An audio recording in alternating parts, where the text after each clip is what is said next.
Hello, I am Sophia Ansley and welcome to another IoT Central webinar. I would first like to thank FlowLive for being our sponsor. Today's webinar is titled Enhancing Security Systems with Reliable IoT Connectivity. Now, I would like to introduce our speakers.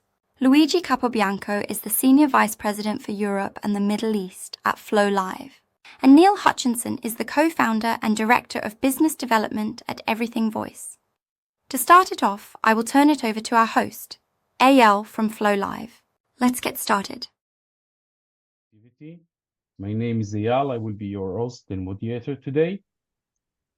In a world where security is no longer just about strong locks and CCTV cameras, but about seamless connection and surviving the occasional firmware update, we are here to dive into today what makes security system truly smart.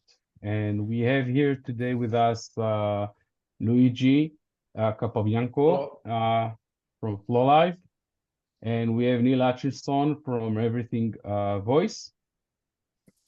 Perfect. So hello, everyone. I'm Luigi. I'm heading up FlowLive in Europe and Middle East.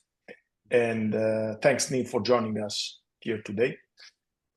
So today we're going to speak about connectivity and security, how these two things work together, how these two components empower IoT devices within this domain.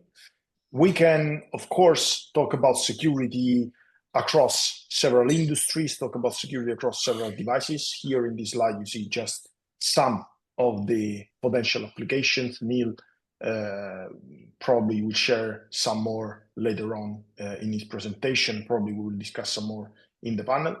And now I'd like to give you a very, very brief overview of what FlowLive is for the ones in the forum who didn't meet us before. So we are a software company. We are a relatively small and focused team of telecom experts. We are about 167 people. 70% of us are employed within the R&D department and spread globally around different offices depending on competencies and roles. And what we've been doing for the last quite a few years, is building the largest cellular network available at the moment on the market.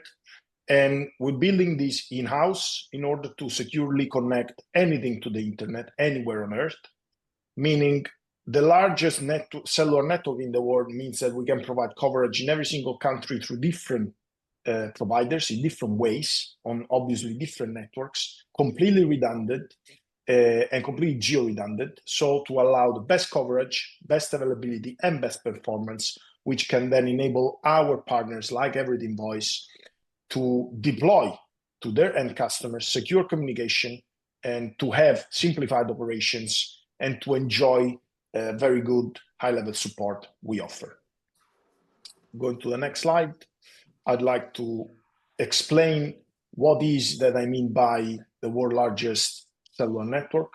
We deployed several packet gateways around the world, several points of presence around the world, all centrally managed by a single platform, entirely made and operated and designed by FlowLive. By developing our own entire cellular stack, we also mean that we keep security at the topmost of our agenda, because it's important not just for security application, it's important for any kind of connectivity nowadays, actually probably more and more. And the network that we deployed is the solution that we provide is actually made of four main components, which you can see on this slide. The core network, which is the component which actually transports the packet, the payload from A to B over the cellular network. The rating and billing, which allows the system to rate, to calculate how much data has been consumed, at what point in time, what's the cost for it, and so on. The SIM management and the RSP platforms are in order to allow us and our customers to steer and remotely configure, remotely update SIM cards. This comes very handy in many applications, especially mission-critical applications where you may need to tweak and change the specific SIM card, not only before production, but also once it's in the field. And all of this falls under the umbrella of our connectivity management platform, which allows us and our customers and their customers, actually, because it's multi-tier, multi-tenant, to act, to change parameters, to monitor, to build also. All what we build is made to be real time. And by real time, we mean that on our connectivity management platform, you can do troubleshooting on events that are actually happening between the device, the SIM card, and the network in this specific moment as we speak. It's all cloud native, which is one of the reasons allowing us to deploy all these points of presence around the world, because we can deploy our software in any kind of infrastructure. It could be an Azure on AWS, it could be a commercial data center, it could be an on-premise data center, private data center, depending on the needs. It's built on microservices, which also means that it quickly and easily and autonomously scales, so that we can optimize the cost for our partners.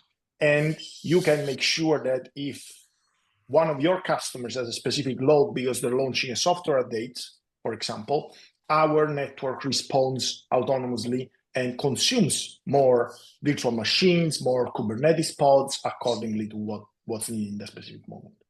All what we build is API driven, because we don't want to be at the forefront. We don't want to be in front of your end customers, or of everything voice, for example, end customers. But our partners and their customers are free to use our user experience, are free to use our GUI, but they're also free to just consume it via API, and they have all functions available.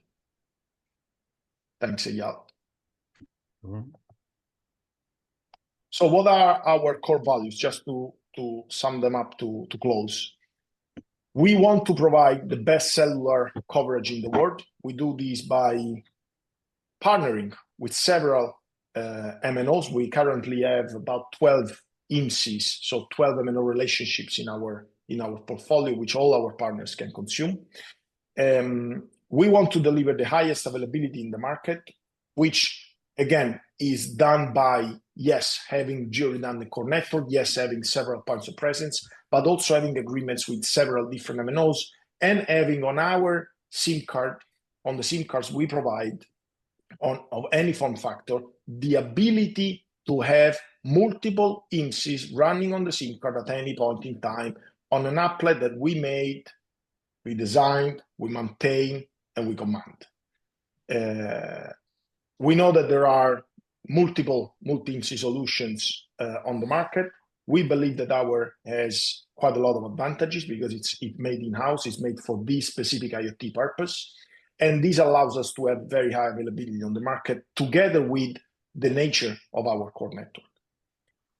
The fact that we have all these points of presence all around the world also means that we can deliver very high performances homogeneously around the world, meaning that one of our SIM cards in Canada with a certain IMSI can perform homogeneously to another SIM in Australia and in the UK, because they all can use different points of presence depending on where they are. And this is of utmost importance in the specific vertical we're talking about today. The end-to-end network security, I said it before, it's one of our key pillars, and that's why we built our own core network without third-party components. We must give simplified operations to our partners. We want our partners to scale. We also want to scale, obviously, therefore simplified operations are important for us. And that means that we provide a solution with many different options on a single SKU, all manageable self-service by a single GUI all around the world. And last but not least, one of our most important pillars is to develop exceptional customer service. We offer by default 24/7 human support in different regions of the world to make sure that our partners and their customers always have our support when they need it. All right, thank you very much, Luigi. We'll now move to everything voice presentation by Neil. Thank you, Eyal. Firstly, very pleased to be here. Thanks for inviting me today. So just wanted to spend a couple of minutes just giving you a bit of an introduction to everything voice. We work with a large community of partners who are predominantly providing and supporting physical security solutions across a wide variety of sectors, and these include retail, national infrastructure projects, and construction. There are quite a number more, but those tend to be the primary ones. They typically use us when they want to connect their critical security systems to the internet and to their local monitoring stations in the region that they operate. Connectivity isn't really something that they and their customers want to leave. They don't want to leave it a chance and don't want to take on the burden of designing and maintaining and monitoring these communication systems on their own. So by working with us, they benefit from the best coverage, availability, advice, and support across their installed base, which frees them up then to focus on properly protecting their customers' assets with their own security solutions. Next slide, please, Jan. There we go. Mm-hmm. So as an aggregator of communication solutions, I suppose our supply chain and our team are probably, in fact, they are amongst the most important factors in our success. And so we typically work with suppliers and team members who share our core values.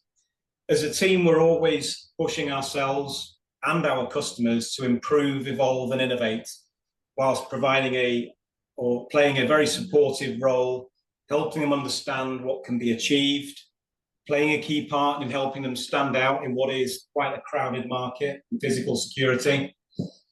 It's important to us that we help the community we work in to fulfill their potential and explore any opportunities where they are to provide not just flexible and commercially viable solutions and services, but also communication solutions which take into account everybody's needs.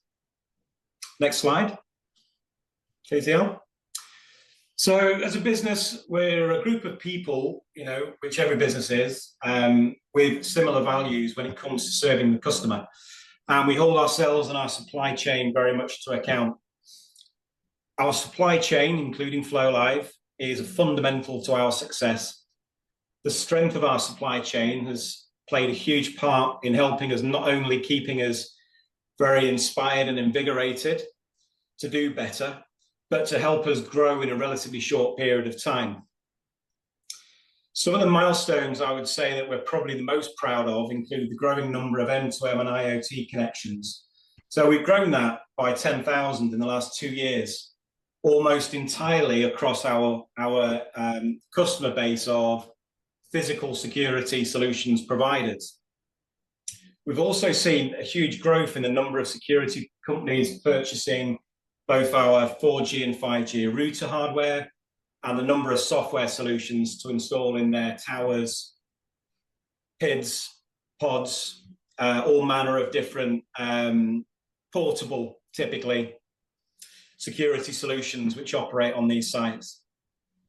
We've assisted our security installers in securing not only M2M and IoT connectivity, but also fixed line connectivity where it's available. And we've helped them open the door to dual path and fixed cellular solutions. So as a result, we've really grown our base of customers to somewhere we didn't expect to be. We've grown it to 300 in the last couple of years, and have now been, even more importantly, able to invest in a much more comprehensive support infrastructure, which includes 24/7 technical support, just to assist our clients, not only during the day, but also in those critical hours in the evening and at weekends when sites are typically being left unprotected. So that's really us in a nutshell. Hopefully I'll pass that back to you, Elon. So now let's move on with our panel discussion. And Neil, I actually wanted to start with you, if I may. Yeah, sure, no problem. And I want to start with asking, basically, why is connectivity crucial for physical security? Well, there are several reasons, and there are also many use cases that I'm going to highlight. at some point during the discussion as well. But in a nutshell, security installers, integrators, manufacturers, distributors have to be incredibly versatile people. They have to be very, very agile to meet the wide range of customer needs and environmental conditions. The solutions they provide are also usually not static, so they're not all fixed to one place, in that the solution has to be adaptable to meet the changing needs of different types of organizations, different environments. The solutions they provide also have to be fully managed and monitored remotely by fully accredited monitoring centers using industry recognized command and control software. Furthermore, I suppose they also have a joint responsibility with their own customer and their own supply chain to ensure sites and assets are well protected. So in order to meet effectively the needs of these people, their communication strategy needs to be very, very well-rounded and should always encompass fixed line, mobile, and satellite communications. So if you look at some of the use cases that we regularly see, as a well-known, for example, as a well-known established provider of mobile and fixed line connectivity solutions, specifically to security installers, these will always include vacant sites. They'll also include unoccupied sites, construction sites, national infrastructure projects, such as in the UK water network or the HS2 network here in the UK. Unmanned pay at the pump solutions, petrol forecourts, EV charging stations is now a growing opportunity, a growing market, and there's also a number of offshore facilities as well. In these and many other use cases, what we tend to find is fixed line connectivity is not always possible. In most cases, it's not possible. And so this is where our M2M and IoT solution really, really comes into its own. The solution we get through FlowLive, it becomes incredibly critical in this type of scenario. I mean, obviously, the security installer must have some kind of reliable mobile connectivity strategy to address the connectivity challenges of these use cases in the absence of any fixed line options. And that's really it in a nutshell, I believe. All right, thank you for that. Luigi, now for you, you have pretty much a global experience, selling IoT connectivity all across the globe. What are the connectivity challenges that you see? On what Neil shared, meaning on this type of applications, because obviously each industry has its own specific challenges. Some of the challenges are cross-industry, of course. Now, the main challenges are cross-industry. For example, when we talk about filling the coverage gaps or meeting the regulatory hurdles that are actually more and more today, or making sure that the connectivity has good performance. These are general challenges that can have different answers to which we as FlowLive answer in our own way. I will elaborate on that. But I think that the security domain, the security and surveillance domain have added additional challenges, because if you think about it, we're talking about, as you said, Neil, unmanned stations, so proper IoT devices. There's no one looking at it. But these devices, first of all, they're almost always on. They need to be very often always on, which is very different from a smart meter. Smart meter connects, let's say, once a day. The level of reliability of the cellular connectivity needs to be different, or can be a bit different. For a security camera on the HS2 network, that needs to be always on, period, right? So I think that in the security domain, there is really zero tolerance for downtime, which means that you need to look for solutions that offer additional redundancy to the standard cellular connectivity solutions.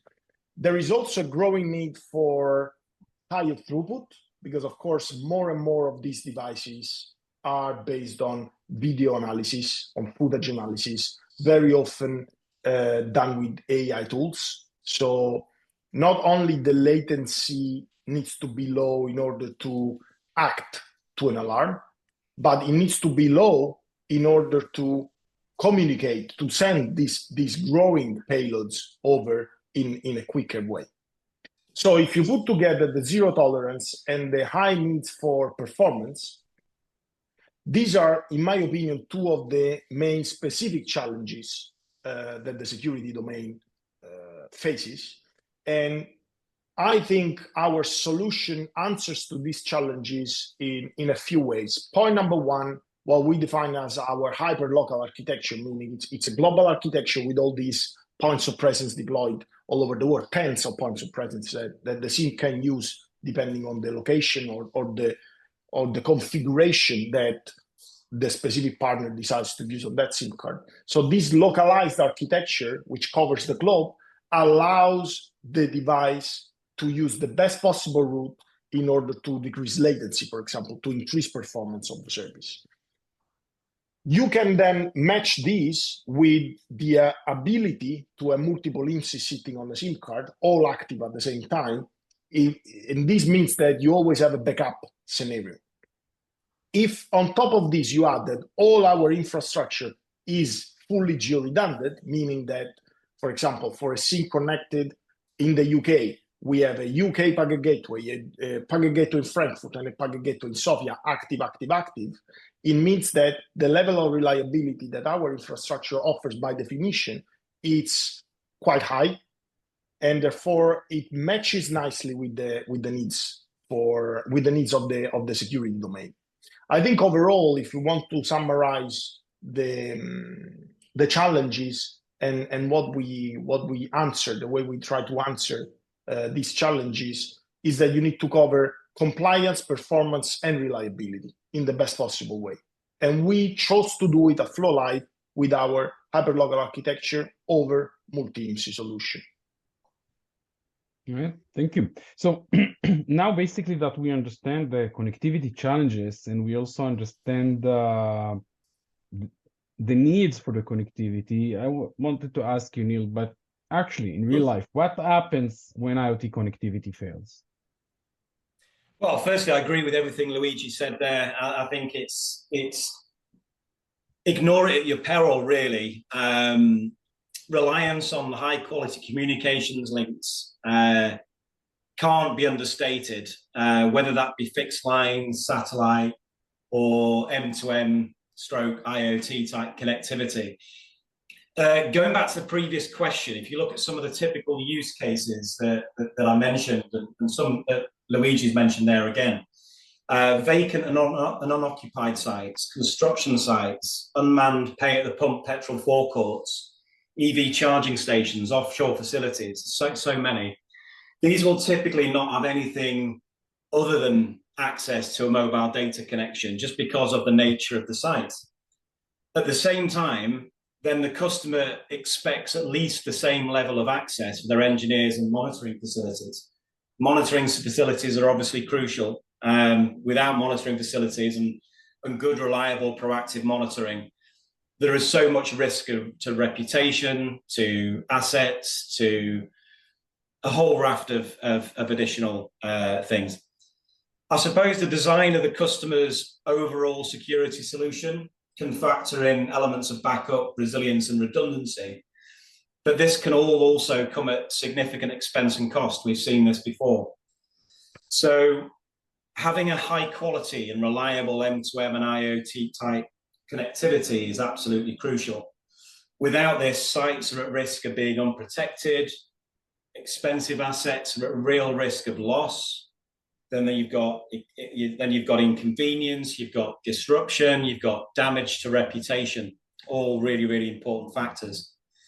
So, I mean, we've worked with a number of security installers involved in protecting particularly large infrastructure projects, such as the HS2, in the UK, or the water network, or even the national rail network, where a complete failure of their M2M or IoT communications network just prevents monitoring expensive machinery.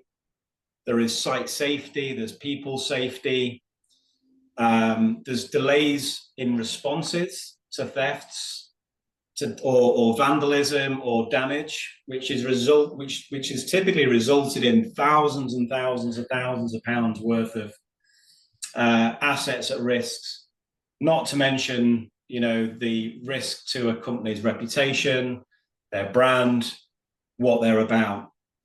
So we've also worked with security installers who are responsible for protecting unmanned pay at the pump petrol forecourts, where they become completely unable to sell fuel if they have an M2M or IoT outage. Some of the largest operators in those senses, we have installers that manage 400, 500, 600 petrol forecourts, for example. If they are unable to sell fuel, it's a huge financial nightmare for them. And I think those are two of the sort of main cases that we've come across ourselves. All right, thank you. So, Luigi, how does FlowLive help customer avoid these moments of failure? As I said before, we designed a solution which is redundant from several points of view, from the network point of view, from the SIM point of view. By itself, this already gives you some additional level of security. But what we did specifically is to take all this infrastructure, like as I said before, let's say we have about 12 different IMSI partners. So these IMSIs, they sit on 12 different completely segregated core networks. They don't share common components of the network. Now, if you take, let's say, just two of these IMSIs, and bear in mind, I'm not just talking about a multi-IMSI solution. It could also be a multi-UICC profile solution.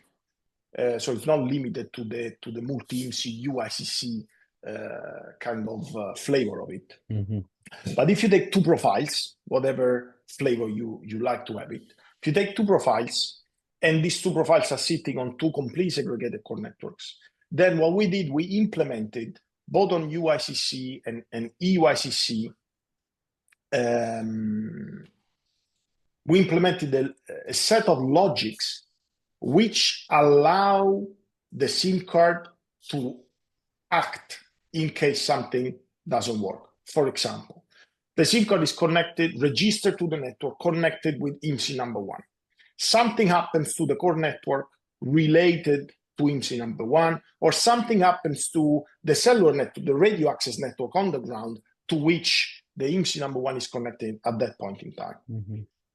We can configure a certain time span, let's say under 20 seconds, 60 seconds, whatever, in which the SIM tries to register again. So registration is dropped, the SIM tries to register again. If the SIM cannot register for that time span, it will autonomously move to the second IMSI line and try to register with the second IMSI line, which can be an IMSI, as I said, sitting on a completely different core network and therefore not experiencing the outage of the first one, or it could be an IMSI that in that location connects to an additional radio access network, which is not experiencing an outage at that point in time.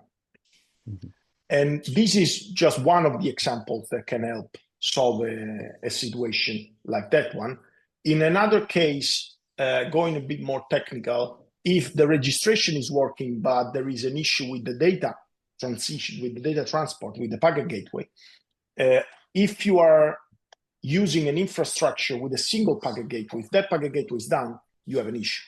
In our case, even if you're using a single IMSI, as I said, any form factor, any flavor, but a single IMSI on that specific SIM card, and that IMSI is sending data to a packet gateway, if that packet gateway goes down, we have another packet gateway which is already active, and the communication can switch, the bearer can be moved to the second packet gateway to send data there. Thank you very much. Interesting. Neil, we understand the challenges, we understand the connectivity needs, but I have a question that is more maybe related to business-wise. So basically, you were provided the hardware, the modems, the routers, whatever. Why eventually you are decided to embed connectivity into your solution instead of leaving it to the customer? Well, we didn't always do that, and everything that Luigi there has explained is a very solid reason why we chose. Is a very solid reason why we chose to do so. I would say that it's become extremely evident that the customer or our customers don't want to leave something so critical to their in-house team. And I understand why, given the cost, disruption, and risk to their business, as previously demonstrated in the use cases we mentioned. Furthermore, they need a solution which is properly designed and monitored by experts in the field as part of achieving and managing their own security industry accreditations.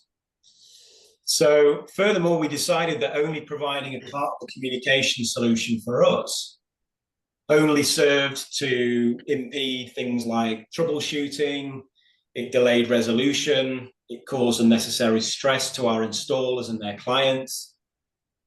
And it felt to us a little bit like working with our hands tied. Offloading the provision of connectivity, if we were to do that, means that we would be almost unable to offer any service level guarantees. And I suppose the question will be, without service level guarantees, can the solution we provide be relied upon to do its job when it's needed most? And the answer to that question is I don't think so. In terms of the question of why we actually decided to do it, all of those things are important. But what Luigi mentioned earlier about the levels of troubleshooting, the relationship we have with FlowLive, the intrinsic reliability of the network, all made it a much, much easier decision to make. Good, thank you. Luigi, allow me to capitalize on your experience. What do you think next for connectivity and security? So as we said before, we see, and I mean, Neil is an expert on this much more than myself, but I think, Neil, correct me if I'm wrong, but we're seeing more and more devices which perform edge computing, real-time analytics, video analytics, and therefore, if these devices are using cellular connectivity, as opposed to Wi-Fi, for example, or to fixed line, I think we're going to see we are already seeing, but we're going to see more and more demand for bandwidth, more and more demand for high performance, higher and higher performance. If you go back 5-6 years ago, maybe not even that long, let's say 5 years ago, an alarm system that you can install in your house ran perfectly with a 2G connectivity, no problem. Today, it struggles. Today, the amount of data that same kind of device, which of course it's been evolved, the modem itself has evolved, the computing has evolved, the amount of data it sends, the performance requirement the device has are different, are better.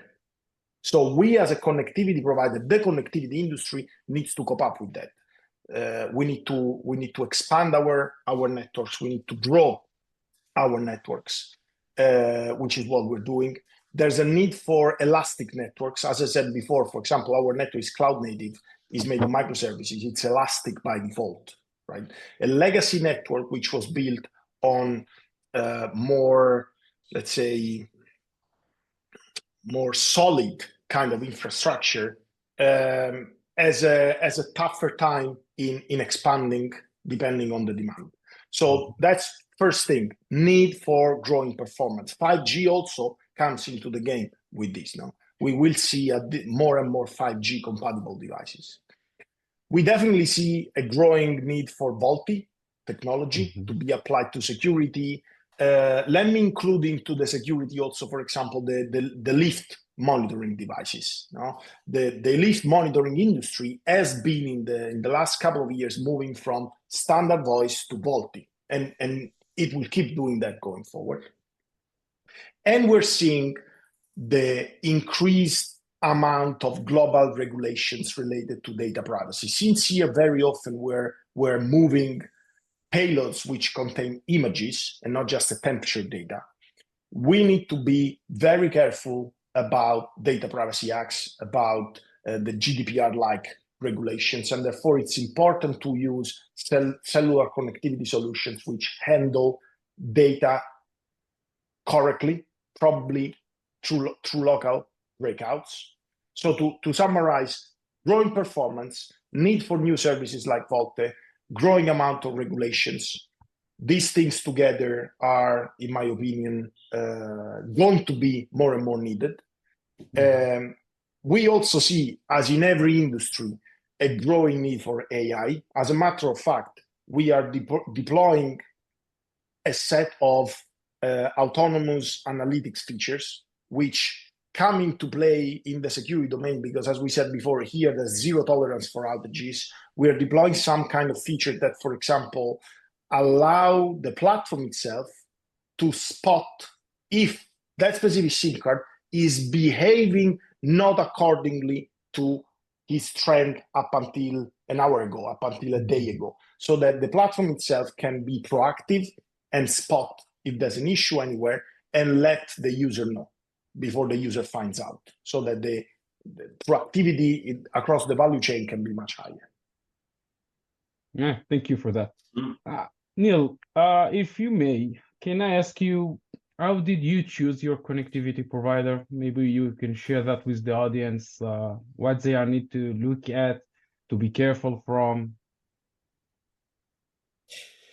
Yeah, I mean, it depends on the organization. Everybody's got different requirements, but I suppose there's always going to be a central question, which is how critical is end-to-end connectivity? And obviously that in part boils down to the risks they're willing to take. I would generally recommend that I would generally recommend they'd spend some time looking at, as we did, the providers or the service providers' ability and willingness to provide ongoing support. That's probably the central question. The second question I would genuinely want to get into, and this is again something that we did when we started looking at who we were going to partner with long term on this side of our business, and that is the thought that has already gone into the upkeep and design of their core network, because not everybody is the same, and I think those two things are two central things that should be really properly evaluated: their ability and willingness to provide support, and the thought that's gone into not just the design of, but the upkeep of their core network.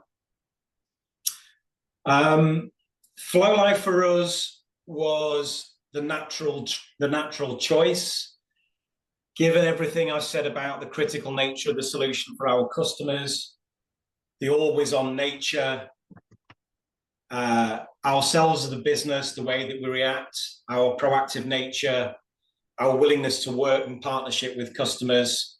We really do benefit immensely from the support that we get from FlowLive.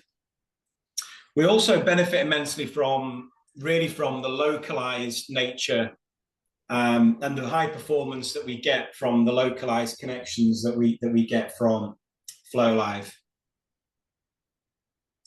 Probably the last thing, or one of the last things, is we do really benefit from a ready-to-go IMSI library, which allows us not only to deploy a true multi-IMSI, multi-carrier solution natively, but it's also just a very, very robust solution, which allows us to adapt to the changing needs of our customers and gives us the ability to work with customers, not just in the UK, but in Europe and in the rest of the world without degradation of quality. I think those are the core fundamental reasons why.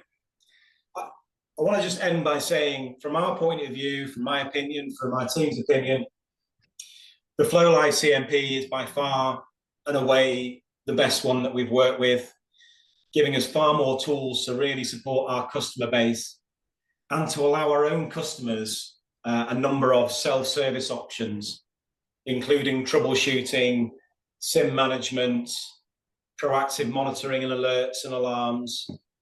These are all really, really fundamental for us. The support we've had from FlowLive is, of course, second to none. And as partners, we know we can deliver on our promises with your support. And I think that's genuinely from the heart. That's the reason why we decided to run with FlowLive, having evaluated the market. Thanks, Neil. Thank you very much. Thank you very much, Neil, and thank you also, Luigi. We have some questions from the audience, and I'm inviting the audience to keep on sending their questions, so we got a little bit more time that we can address them. So let me start with one question that was coming. With AI, they're asking, are we developing, Luigi, it's probably for you, are we developing in-house leveraging pre-built models, or we are looking on something that from a third-party AI tool? All right, good question. So our infrastructure runs on Oracle Cloud Services, and we partnered up with Oracle and NVIDIA GPU to develop in-house our own AI tools. So we're using infrastructure and the AI models. So the infrastructure from Oracle and the AI models are running on NVIDIA GPU, and we are developing the tools itself in-house. Mm-hmm. All right, thank you. Another question that I see here is, does your service include alternative communication like satellite? Yes, sure it does. So one of the options that customers, partners can use to connect among our available IMSIs is also satellite non-terrestrial IoT networks, indeed. Thank you. And another one coming here, are these solutions available in less developed countries like Africa, for example? Absolutely. We cover all countries in the world with different options, as I said. As a matter of fact, in Africa, we have multiple POPs, multiple sites. We currently have sites in South Africa, and we also have some exclusive sites for some of our customers in Lagos, Nigeria, and we're launching more POPs. But nevertheless, the one thing is sites, another thing is coverage. So we do offer coverage across all Africa, as well as Latin America, as well as Southeast Asia. Thank you, Luigi. Have you approached the security by providing a unique identity using a stronger authentication method like PKI, or post-quantum? So personally, I don't know, Neil, if you know personally, I'm not familiar with these two terms, but as I said, I'm not a security expert. Mm-hmm. What we've been doing is we've been working on using solutions as IoT safe to have a unique identifier for some of the cloud applications. But I don't know if that falls within the same umbrella. I don't know if you know, Neil. I'm not sure, actually, Luigi, no. Okay. So I can add that in our solution, we also provide like private APN, which create a completely private and a more secured environment. And there is also VPN capabilities where we can use a strong authentication method, right? And We can do private IPs and dynamic IPs. So there are like a complete suite of solutions between private IPs, VPNs, private APN that you can increase the level of security. We have, on that, we do have, I would say the majority of our customer base, not all, but a good proportion of, certainly use the private APN solution in conjunction with an IPsec VPN tunnel, either to their monitoring station or to their HQ or to somewhere else. And they'll typically use that if they want to maintain a higher level of control over their devices and their assets, but also to provide a secure connection from the monitored site right the way through to the monitoring station. So we do, I mean, I can vouch for the fact that we do use that solution extensively with all of our security installers. It's very, very secure, very good, very reliable. There is already available software bill of materials that we can share. We will share, I think, the presentation. This is a SaaS. What we provide is a SaaS solution. So it's a software as a service. Is a network as a service. So we don't provide a bill of material, meaning it's not that our partners, say Everyday Invoice, needs to install this software on their own environment. We provide the full solution as a service, which makes it much more scalable. Basically, there's no CapEx besides buying the SIM cards of any form factor you like. But no, Everyday Invoice didn't have to do any CapEx investment to start using the SIM card. They didn't have to buy space in the data center and install our instance of the software. It's a multi-tier, multi-tenant solution. So Everyday Invoice have the role. I believe, Neil, you use our GUI. So you have our white label version of the GUI. We do, although we are in the process of integrating that within our business management solution at this moment in time via API with FlowLive, which will just basically streamline everything from provisioning, right from point of order through the sales order process to provisioning, and then on to support. So we're in the process of getting that completed at the moment. So even here, again, it's not a matter of bill of materials, because no. Everyday Invoice can just consume the APIs to our services, to our platforms, and embed it in their existing solution. How fast can a failure be detected? Well, I mean, I can answer that question just from my experience. There may be something you want to add, Luigi, but we already work with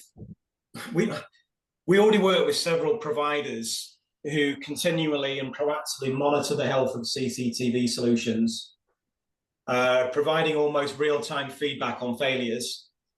So obviously, the identification is very, very quickly. They have the capacity to manage and monitor thousands of assets very, very quickly. And this could be as simple as remotely checking the integrity of many connections every few seconds, to more sophisticated monitoring of installed security hardware. And I'm aware of a couple of partners that we operate with here in the UK and Europe that offer that as a service. Our hardware management platform, 4G and 5G device hardware management platform, also does that as well. So it provides real-time notifications on signal degradation, packet loss, latency, those kinds of issues. I don't know whether there's anything you want to comment on the FlowLive side, Luigi. Yeah, I can only add that this, yes, from a network point of view, to serve the service that you just described, these kind of services, we have our AI-powered tools, meaning it's a NOC, it's a full network operation center, which is powered by a number of industry-known AI services, which constantly monitor our infrastructure. If there's a degradation, for example, packet degradation, it immediately raises an alert, and our 24/7 support center can take action based on it. So the spotting, the detection of the failure is immediate. That obviously doesn't mean that the solution of the failure can be immediate, and that's why we have a geo-redundant kind of design across all our components. What are the costs of downtime? What are the components that you will consider in a cost of downtime? If I'm understanding the question correctly, and I'm not sure whether I am, is it the cost of downtime to the customer, or is this relating to some kind of service level agreement, do you think? I think for the customer. So, I mean, from our experience, there are several different layers to that. So you've obviously got at the top reputational damage, and that's very difficult to put a figure on. But reputational damage, specifically in the physical security sector, is a very, very costly thing. We've worked with partners in the past that have worked with other IoT and M2M providers that have put their cost of damaged reputation into the hundreds and hundreds of thousands of pounds. What you've then got is you've got the cost of response. So many installers of security systems that we operate with have got a cost associated with man guarding. So let's say, for example, there is an estate of IoT devices, in this case, which could be routers and towers, have failed. There is the associated cost with having to put man guards on site. So let's say, for example, this customer's site on a HS2 infrastructure project loses connectivity. They now have to deploy a team or a mobile patrol unit to that site. And I've had conversations with installers that could put that figure at £100,000 a week to have a mobile patrol unit on each one of their protected sites.